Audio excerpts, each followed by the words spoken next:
Subscribe करें हमारे channel को और बेल आइकन को भी दबा दीजिए ताकि हमारे नए नए वीडियोस को आप बिल्कुल भी मिस ना करें। सो बिना किसी देरी के चलते हैं इस वीडियो को शुरू करते हैं। सो एपिसोड की स्टार्टिंग में हमें लिटिल स्केलेटन को दिखाया जाता है जो कि अपनी जगह पे एक ही जगह से एक ही वार पे पूरे के पूरे क्लासरूम को अलग कर देता है, जो कि देखते ही वहाँ के सारे लोग काफ़ी ज़्यादा हैरान होते हैं। जहाँ पे से वो सब स्टूडेंट कहने लगते हैं कि अब ये क्या हुआ है, क्या ये सब इस छोटे स्केलेटन ने किया है। तो दूसरा बंदा कह रहा होता है आखिर ये छोटा स्केलेटन कितना तेज है, मैंने तो इसे साफ रूप से देखा भी नहीं।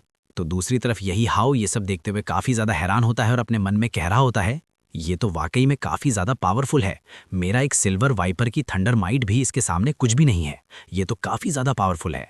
तो दूसरी तरफ वो जो सूलिंग की होती है वो कह रही होती है आखिर मेरा भाई ये सब कैसे कर सकता है, उसे तो हाल ही में अपना पैट मिला है। तभी सूपिंग सभी लोगों से कह रहा होता है कैसे, ये सब तो तुमने देख ही लिया होगा कि मैंने ये कैसे किया। तभी वो जो डायरेक्टर होते हैं वो कह रहे होते हैं क्या क्या ये मजाक है, ये क्लास 10 मिलियन स्पेशल मटेरियल से बनी है और इसकी पावर लगभग 8th रैंक की बमबारी का सामना कर सकती है, लेकिन मात्र इस छोटे से स्केलेटन ने इसको कैसे इतना ज़्यादा डैमेज कर दिया है। तभी सूपिंग कह रहा होता है जो इससे सेटिस्फाइड नहीं है वो अपना हाथ ऊंचा करो और यहाँ पे आ जाओ, और ये कहते ही वो अपने स्केलेटन को वापस भेज देता है। उसे ऐसा बोलते हुए देख वहाँ के सारे स्टूडेंट वो सभी काफ़ी ज़्यादा घबरा रहे होते हैं।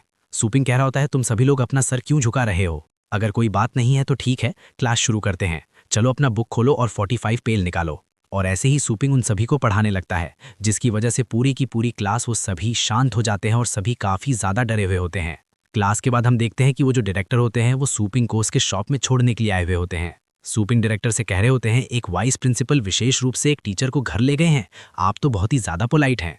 डायरेक्टर नीचे उतरते हुए सूपिंग से कह रहे होते हैं मैंने सुना है कि तुम्हारी फर्स्ट क्लास में ही सारे के सारे बच्चे वो सभी के सभी एकदम शांत थे और उन्होंने अपने मुंह से एक भी आवाज़ नहीं निकाली है।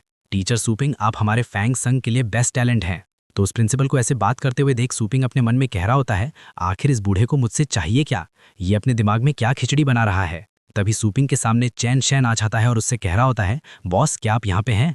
तो उसे ऐसे देखते हुए सूपिंग उससे कह रहा होता है क्या तुम चैन शैन हो, और सूपिंग उन दोनों को लेते हुए अपने शॉप में बैठ जाता है, जहाँ पे सूपिंग कह रहा होता है आज दोपहर हो गई है लेकिन यहाँ पे कोई भी नहीं आया है।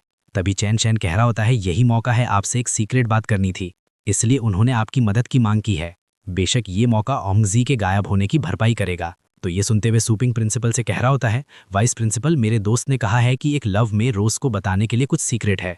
तो ये सुनते हुए वाइस प्रिंसिपल कहते हैं नहीं सच में, मेरी भी आपसे एक रिक्वेस्ट है, और जल्द ही ग्लोबल इलीट लीग शुरू होने वाली है। इलीट पेट मास्टर लीग हर 3 साल में आयोजित किया जाता है और केवल मास्टर पेट और स्टार पावर के साथ भाग ले सकते हैं। इसके अलावा जो इसको जीतने वाला है वो ऑरा युगा यूथ एक लेजेंडरी फाइटिंग मास्टर के साथ गाइडेंस प्राप्त कर सकता है। अतीत में लगभग सारे के सारे ऑरा को सफलतापूर्वक इस तरह के खिताब के लिए प्रमोट किया गया है और उनमें कुछ हजारों लोगों द्वारा लेजेंडरी फाइटिंग मास्टर बन गए हैं हमारी पूरी की पूरी महाद्वीप की सुरक्षा की रक्षा के लिए। अगर आप उसमें भाग लेना चाहते हैं तो मैं इसे पूरे साल तक बना सकता हूँ और मजदूरी और सगाई का भुगतान मैं कर दूंगा, इस गेम के बाद एक बोनस भी मिलेगा। तो ये सुनते हुए सूपिंग कह रहा होता है इसकी कोई भी जरूरत नहीं है, मैं इसमें भाग नहीं लेने वाला। तो ये सुनते हुए वो जो प्रिंसिपल होते हैं वो काफ़ी ज़्यादा हैरान होते हैं और कह रहे होते हैं क्या पेट बैटल मास्टर के रूप में आप इलीट लीग में इंटरेस्ट नहीं रखते हैं, आखिर ऐसा कैसे हो सकता है।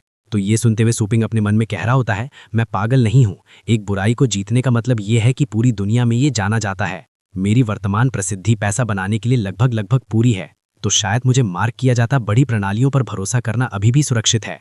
तभी चैन शैन सूपिंग से कह रहा होता है हम यहाँ पे आपको हिडन ग्राउंड में एक साथ ट्रैवल करने के लिए इनवाइट करने के लिए आए हैं। और वो वाइस प्रिंसिपल डोंग से कह रहे होते हैं अनफॉर्चुनेटली चूंकि इनका एलीट लीग में शामिल होने का कोई भी इरादा नहीं है तो इसलिए इसे भूल जाइए। सूपिंग चैन शैन से कह रहा होता है तो इसका पर्पस क्या है। वाइस प्रिंसिपल डोंग कह रहा होता है क्या तुम उसकी बात कर रहे हो, the land region of Asia की यूनिक सीक्रेट के 3 रेंस के बारे में बात कर रहे हो। तो चैन शैन कह रहा होता है हाँ ये सीक्रेट नेचर का मैटर ये यूनझुन के पास था, क्या तुम्हें इसके बारे में पता है। तो ये सुनते हुए वाइस प्रिंसिपल डोंग कह रहे होते हैं इस बूढ़े आदमी को झिनझुन के रिटायर होने से पहले आधा पाइनियर माना जाता था। तो उनको ऐसे बातें करते हुए देख सूपिंग को कुछ भी समझ में नहीं आ रहा होता है और वो उन दोनों से कह रहा होता है ऐसे पहेलियों में बात करना बंद करो और मुझे साफ साफ बताओ कि क्या हुआ है। और उन्हें बताया जाता है स्टेरी स्काई लीड्स में एक कॉमन क्रैक है जो कि कॉमन स्टार फील्ड की तरफ ले जाता है, और यहाँ तक कि अगर वहाँ पे खजाना मिल भी जाता है तो वे सबसे प्रचुर मात्रा में अयस्क लेवल और प्रिमिटिव बींग्स होंगे।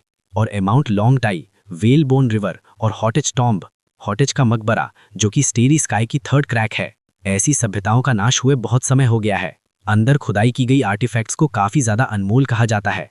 अगर ये बड़ा है तो ये ब्रह्मांड के नियमों को बदल सकता है और यहाँ तक कि ब्रह्मांड के गुरुत्वाकर्षण को समझने के लिए काफी ज्यादा मददगार हो सकता है। तो ये सुनते हुए सुपिंग अपने मन में कह रहा होता है, ये तो काफी ज्यादा स्ट्रांग है।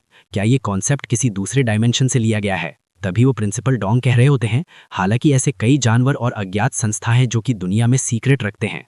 नकल करने के लिए कई शक्तिशाली CRS और गुप्त यानी कि सीक्रेट रेल्म में एंटर करते हैं, लेकिन उनमें से अभी तक कोई भी जिंदा नहीं बचा। ITL के लिए फेडरल गवर्नमेंट द्वारा एक सीक्रेट लैंड को बंद कर दिया गया और ग्लोबल लीग से ठीक पहले सुरक्षित बाहरी क्षेत्रों को पायनियर्स के लिए खोल दिया गया। तो चैन शैन कह रहा होता है, हाँ ये बिल्कुल सही है। हम भाग्यशाली थे कि हम बाहरी क्षेत्र का पता लगाने के लिए योग्यता प्राप्त करने के लिए पर्याप्त हैं।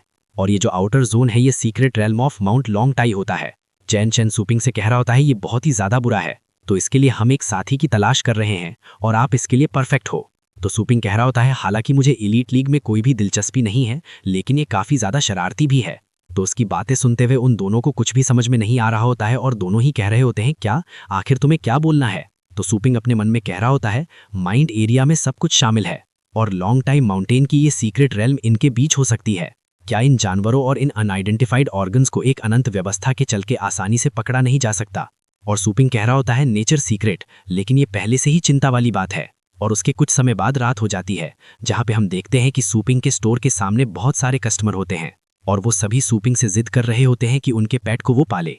लेकिन सुपिंग सभी से कह रहा होता है, सॉरी मैं ये नहीं कर सकता, अभी स्टोर बंद करने का समय है, तो प्लीज कल आना। और ये कहते हुए वो अपने स्टोर को बंद कर लेता है, जो कि देखते हुए यहाँ पे जो बाहर के सारे कस्टमर होते हैं वो सभी रोने लगते हैं और चिल्लाते हुए कह रहे होते हैं, नहीं मुझे पता होना चाहिए था कि मुझे यहाँ पे जल्दी आना है, आखिर मेरे साथ ऐसा क्यों हुआ, मुझे कल जल्दी आना पड़ेगा। सुपिंग आगे बढ़ते हुए कह रहा होता है, मेरा ये जो बिजनेस है ये अचानक से बहुत ही तेजी से बहुत ही आगे बढ़ रहा है, लेकिन दिन के दौरान ट्रेनिंग करने का समय नहीं है। और वो सिस्टम से कह रहा होता है, सिस्टम कल्टीवेटिंग साइट्स इंटरफेस को ओपन करो। तो उसके सामने बहुत सारे इंटरफेस आ जाते हैं। सुपिंग कह रहा होता है, the secret realm of mount long tie को डिस्कवर करो। तो सिस्टम उससे कह रहा होता है, ये रिक्वेस्ट बेकार है। तो सुपिंग कह रहा होता है, नहीं जल्दी से कोई एडवांस्ड ब्रीडिंग प्लेस फाइंड करो ड्रैगन के लिए। तब इसके सामने एक मैप आता है जो कि इनहेरिटेंस इल्यूजन होता है, जो कि ड्रैगन किंग इनहेरिटेंस लैंड होता है, जिसकी कॉस्ट एनर्जी 2000 होती है। जो कि देखते हुए सुपिंग कह रहा होता है, इनहेरिटेंस इल्यूजन ये देखने में तो काफी अच्छा लगता है। और वो सिस्टम से कह रहा होता है, सिस्टम इनहेरिटेंस सीक्रेट रेल्म और दूसरे कल्टीवेशन प्लेसेस के बीच क्या अंतर है? तो वो सिस्टम उससे कह रहा होता है, जैसा इसका नाम है उसी की तरह ये भी एक इल्यूजन है, इसकी नेचर एक इल्यूजन है और होस्ट प्रैक्टिस के अलावा कुछ भी नहीं कर सकता। जो कि देखते हुए सुपिंग कह रहा होता है, ये तो अभी भी क्लाइंट्स के लिए काफी ज्यादा एक्सपेंसिव है, आखिर इसका पॉइंट क्या है? तो वो सिस्टम कह रहा होता है, यहाँ पे स्ट्रॉन्ग और वीक एग्रीकल्चर है, लेकिन इनहेरिटेंस में केवल स्ट्रॉन्ग ही है जो इंतजार करते हैं और इस जगह के दूसरे लेवल की कंपैरिजन नहीं की जा सकती। और दूसरा इनहेरिटेंस साइट का होस्ट किंग सोल का गॉड होगा, जो कि उस पावरफुल इंसान का वेट कर रहा है जिसने इसे प्राप्त करने के लिए टेस्ट को पास कर ली है। और उसी के साथ साथ एक किंग की सोल या तो एक हाई थिंग की नकल नहीं कर सकती। तो ये सुनते हुए सुपिंग अपने मन में कह रहा होता है, क्या किंग की सोल की नकल नहीं की जा सकती? अगर जिया कूलो अभी अभी आया होता तो ये काफी ज्यादा बुरा होता। और ये कहते ही वो उस डोर को ओपन करता है और जैसे ही वो उसको ओपन करता है वैसे ही ये एपिसोड भी यहाँ पर खत्म होता है। तो मिलते हैं अगले वीडियो में, तब तक के लिए बाय बाय।